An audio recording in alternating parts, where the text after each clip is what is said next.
আসসালামু আলাইকুম। জাতিসংঘ কি তার অবস্থান বদল করেছে বাংলাদেশের রাজনীতির ক্ষেত্রে?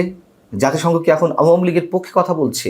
এরকম কিছু কিছু প্রশ্ন উঠলেও এর উত্তর মেলানোটা খানিকটা জটিল। এই কথাগুলো এ কারণে বলছি যে জাতিসংঘের মানবাধিকার বিষয়ক কাউন্সিলের ৫৯তম অধিবেশন, যেটি ১৬ই জুন অনুষ্ঠিত হলো, সেখানে সংস্থাটির chairman Volker Turk Awami League সম্পর্কে মন্তব্য করেছেন। সেটা হচ্ছে এরকম যে রাজনৈতিক দল ও সংগঠন নিষিদ্ধকরণের আইনের সংগঠন, মতপ্রকাশ ও সমাবেশের স্বাধীনতাকে সীমিত করে। যদিও ভলকার তুর্ক তার বক্তব্যে আওয়ামী লীগ শব্দটা উচ্চারণ করেনি, তবে আওয়ামী লীগের বিচার বা সংগঠন হিসেবে আওয়ামী লীগকে দায়ী করা যায় কিনা, নিষিদ্ধ করা যায় কিনা, এইসবের জায়গা থেকে তো সরকার আইনের সংশোধন করেছে এবং বাংলাদেশ শব্দটা উচ্চারণ করেছে। সেই জায়গা থেকে প্রশ্ন, যদি তাই হয়ে থাকে ভলকার তুর্কের বক্তব্যটি এমন, তাহলে তার বক্তব্যে সরকার কতটা গুরুত্ব দিবে? যেখানে আমরা দেখছি জুলাই আগস্ট হত্যাকাণ্ডকে কেন্দ্র করে জাতিসংঘের যে রিপোর্ট, সেই রিপোর্টে যে ১৪০০ মানুষ হত্যার কথা বলা হয়েছে, সেটিকে সরকার যথেষ্ট গুরুত্বের সঙ্গে নিয়েছে। শুধু গুরুত্ব নয়, পুঁজি হিসেবে গ্রহণ করেছে এবং সেটিকে কেন্দ্র করেই আওয়ামী লীগের বিচার বা আওয়ামী লীগের সাবেক নেতাকর্মীদের বিচারে উদ্যোগী হয়েছে, বেশ শক্তিশালী হয়েছে এবং এটিকে আওয়ামী লীগের অপকর্মের বিরুদ্ধে একটি বৈশ্বিক স্বীকৃতি হিসেবে মনে করছে সরকার। কিন্তু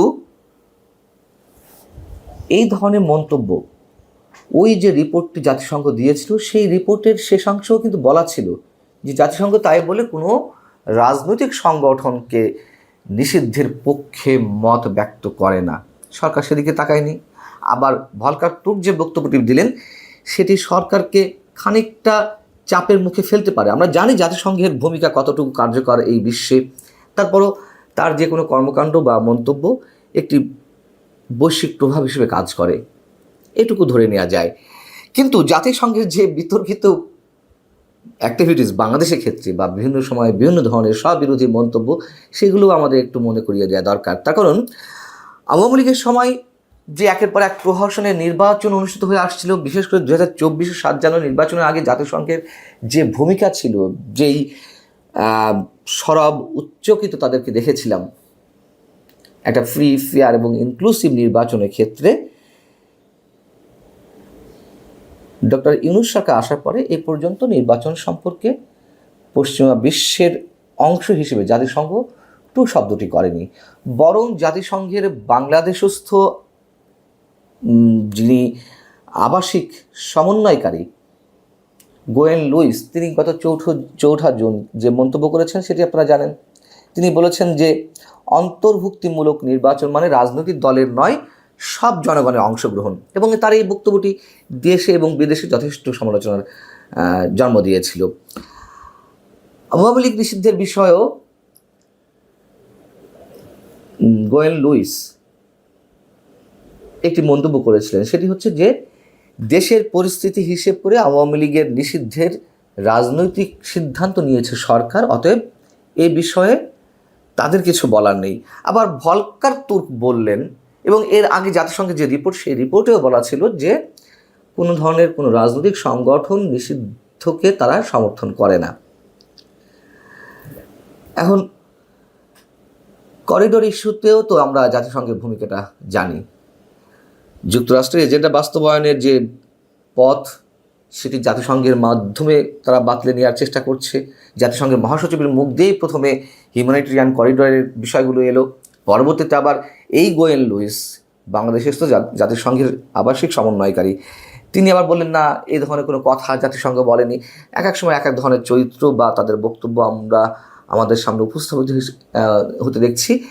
আবার সেনাবাহিনী সম্পর্কে ওই ভলকার তুর্ক বিবিসিতে একটি ইন্টারভিউতে তিনি বলেছিলেন যে জুলাই আন্দোলনে সেনাবাহিনী যাতে কোনো ধরনের ভূমিকা পালন না করে বা কোনো ধরনের তার সদস্যরা যাতে গুলি না চালায়, সেই জন্য সতর্ক করে দিয়েছিল জাতিসংঘ বা ভলকার তুর্ক। তিনি এটি নিজে নাকি আমাদের সেনাপ্রধানকে বলেছিলেন, যদিও সেনাবাহিনীর পক্ষ থেকে তার প্রতিবাদ জানানো হয়েছিল।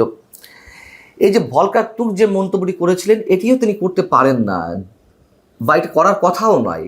এই ধরনের কোনো সিদ্ধান্ত নিতে গেলে বা এই ধরনের কোনো বক্তব্য কনভে করতে গেলে অবশ্যই জাতিসংঘ রেজলিউশন আনতে হবে, সেগুলো তো নিশ্চয় হয়নি।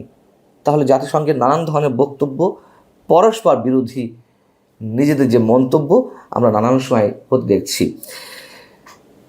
অতএব এর মধ্য দিয়ে আওয়ামী লীগের নিষিদ্ধের বিষয়ে বা আওয়ামী লীগের রাজনৈতিক কার্যক্রম নিষিদ্ধের বিষয়ে তাদের যে মন্তব্যটি, সেটি আপাতত কোনো কাজে আসবে না এমনটা ধরে না, মানে এমনটা ধরে নেওয়া গেলেও এর একটি প্রভাব অবশ্যই থাকবে।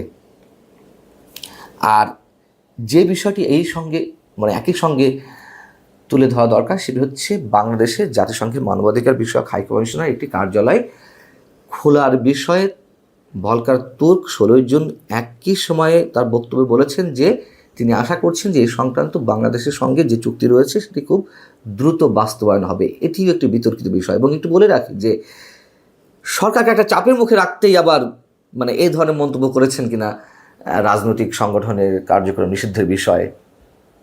তার কারণ এই বিষয়টি গত সম্ভবত অক্টোবর থেকেই আলোচনায় এসেছে। যখন ভলকার তুর্ক বাংলাদেশ সফরে এসেছিলেন, তখন জাতিসংঘের এই কার্যালয়টি খোলার বিষয়ে আলোচনা আসে এবং ওই সময়ে আমাদের সমাজ কল্যাণ বিষয়ক উপদেষ্টা শারমিন মুর্শিদ তিনি বলেছিলেন যে একটি খুব বড় সিদ্ধান্ত হয়েছে, এখানে জাতিসংঘের মানবাধিকার পরিষদের একটি কার্যালয় চালু হবে। অফিসটি চালু হলে যে সুবিধাটি আমাদের সবচেয়ে বেশি সেটা হচ্ছে মানবাধিকার লঙ্ঘনের যে ক্ষেত্রগুলো তারা সরাসরি তদন্ত করতে পারবে, অর্থাৎ জাতিসংঘ সরাসরি তদন্ত করতে পারবে। এটি আপাত দৃষ্টিতে একটি ভালো গোবেচারা টাইপের একটি মন্তব্য মনে হতে পারে, কিন্তু আমাদের একটু মনে করিয়ে দেওয়া দরকার সবাইকে যে জাতিসংঘের এই যে লোকাল অফিস খোলার যে ইতিহাস আমাদের সামনে রয়েছে সেটি খুবই নেতিবাচক। যেমন যদি একটু বলি, শ্রীলঙ্কায় যখন তামিল বিদ্রোহীদের সঙ্গে যুদ্ধ চলছিল, তখন জাতিসংঘ 10 বছর ধরে দেবা করেছে সেখানে একটি তাদের কার্যালয় খোলার জন্য। শ্রীলঙ্কা অনুমতি দেয়নি, না পেয়ে পরবর্তীতে দক্ষিণ এশিয়ার একাধিক দেশে, ভারত সহ একাধিক দেশে তারা তাদের অফিস খোলার চেষ্টা করেছে, কেউ অনুমতি দেয়নি। অনুমতি না দেওয়ার কারণ আছে। তার আগে একটু বলে নিই, যেসব দেশে এ পর্যন্ত জাতিসংঘের কান্ট্রি অফিস বা ছোটোখাটো পর্যায়ে কোনো লোকাল অফিস খোলা হয়েছে তার মধ্যে কোন দেশগুলো রয়েছে। যেমন কান্ট্রি অফিস খুলতে পেরেছে ব্যাংকক সহ কয়েকটা দেশে। এর পাশাপাশি রয়েছে Burkina Faso, Cambodia, Chad, Guatemala, Guyana, Honduras, Liberia, Mauritania, Mexico, Niger, Palestine, Syria, Sudan, Tunisia এবং ইয়েমেনে। দেশগুলোর নাম শুনলে আপনারা বুঝতে পারছেন এর সব কটি রাষ্ট্র কোনো না কোনোভাবে সংকটে নিমজ্জিত। কোথাও যুদ্ধ, কোথাও জাতিগত সংঘাত, কোথাও আঞ্চলিক সংঘাত। বাংলাদেশে এ ধরনের জাতিগত সংঘাত বা আঞ্চলিক সংঘাতের কি সৃষ্টি হয়েছে? তাহলে তারা খুলতে চায় কেন? খুলতে চাওয়ার অন্যতম একটি উদ্দেশ্য হচ্ছে জাতিসংঘ বিশেষ কিছু দাতা রাষ্ট্রের চাঁদার মাধ্যমে পরিচালিত হয়, বা বিশেষ করে মানবাধিকার বিষয়ক এই হাই কমিশন তাদের চাঁদার মাধ্যমে চলে। জাতিসংঘ যেসব জায়গা তাদের কান্ট্রি অফিস খুলেছে সেই সব দেশে এই দাতা রাষ্ট্রগুলো, কথিত দাতা রাষ্ট্রগুলো তাদের এজেন্ডা বাস্তবায়ন করে জাতিসংঘের এই সোকল কান্ট্রি অফিসের মাধ্যমে। এবং যেসব রাষ্ট্রের নীতি তাদের সঙ্গে সাংঘর্ষিক, তখন জাতিসংঘের এই ধরনের অফিসের মাধ্যমে তারা তাদের যেই এজেন্ডা সেগুলো বাস্তবায়ন করে।